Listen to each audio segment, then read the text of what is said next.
मत्ती रचित सुसमाचार 24वां अध्याय। जब यीशु मंदिर से निकलकर जा रहा था तो उसके चेले उसको मंदिर की रचना दिखाने के लिए उसके पास आए। उसने उनसे कहा, क्या तुम यह सब नहीं देखते? मैं तुमसे सच कहता हूँ, यहाँ पत्थर पर पत्थर भी न छूटेगा जो ढाया न जाएगा।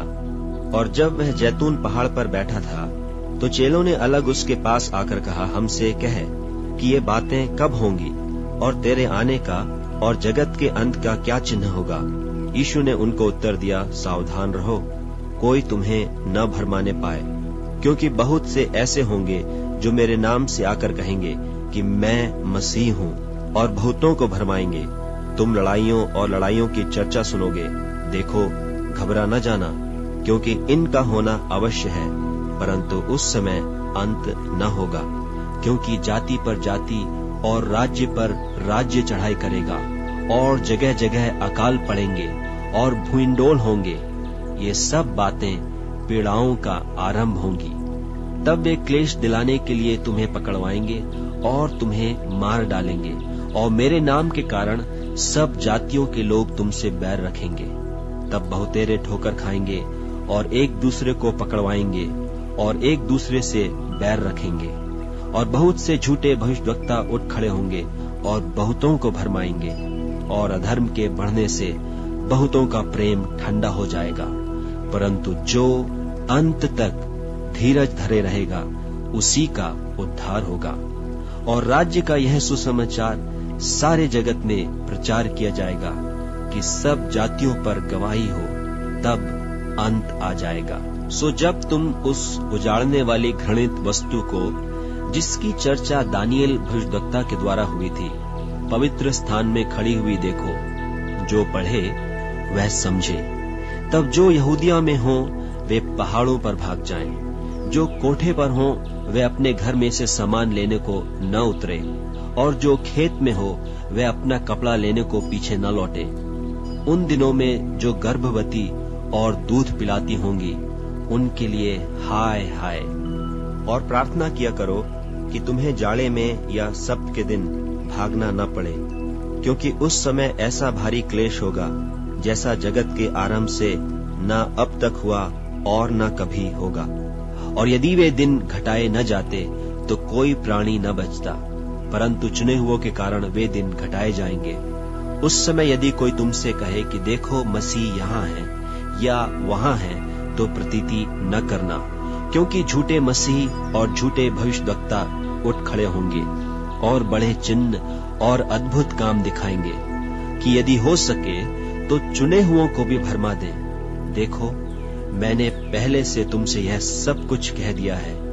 इसलिए यदि वे तुमसे कहें, देखो वह जंगल में है, तो बाहर न निकल जाना।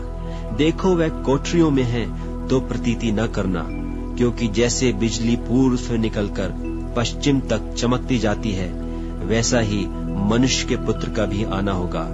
जहां लोथ हो वहीं गिद्ध इकट्ठे होंगे। उन दिनों के क्लेश के बाद तुरंत सूर्य अंधियारा हो जाएगा, और चांद का प्रकाश जाता रहेगा, और तारे आकाश से गिर पड़ेंगे, और आकाश की शक्तियां हिलाई जाएंगी। तब मनुष्य के पुत्र का चिन्ह आकाश में दिखाई देगा, और तब पृथ्वी के सब कुलों के लोग छाती पीटेंगे, और मनुष्य के पुत्र को बड़ी सामर्थ और ऐश्वर्य के साथ आकाश के बादलों पर आते देखेंगे। अंजीर के पेड़ से यह दृष्टांत सीखो, जब उसकी डाली कोमल हो जाती और पत्ते निकलने लगते हैं, तो तुम जान लेते हो कि ग्रीष्म काल निकट है।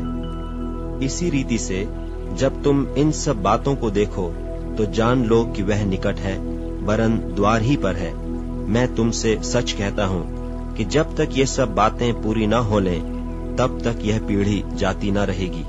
आकाश और पृथ्वी टल जाएंगे, परंतु मेरी बातें कभी न टलेंगी। उस दिन और उस घड़ी के विषय में कोई नहीं जानता, न स्वर्ग के दूत और न पुत्र, परंतु केवल पिता। जैसे नूह के दिन थे, वैसा ही मनुष्य के पुत्र का आना भी होगा। क्योंकि जैसे जल प्रलय से पहले के दिनों में, जिस दिन तक कि नूह जहाज पर न चढ़ा, उस दिन तक लोग खाते पीते थे और उनमें ब्याह शादी होती थी, और जब तक जल प्रलय आकर उन सबको बहा न ले गया, तब तक उनको कुछ भी मालूम न पड़ा। वैसे ही मनुष्य के पुत्र का आना भी होगा। उस समय 2 जन खेत में होंगे, एक ले लिया जाएगा और दूसरा छोड़ दिया जाएगा। 2 स्त्रियां चक्की पीसती रहेंगी, एक ले ली जाएगी और दूसरी छोड़ दी जाएगी। इसलिए जागते रहो, क्योंकि तुम नहीं जानते कि तुम्हारा प्रभु किस दिन आएगा। परंतु यह जान लो कि यदि घर का स्वामी जानता होता कि चोर किस पहर आएगा, तो जागता रहता और अपने घर में सेंध लगने न देता। इसलिए तुम भी तैयार रहो, क्योंकि जिस घड़ी के विषय में तुम सोचते भी नहीं हो, उसी घड़ी मनुष्य का पुत्र आ जाएगा।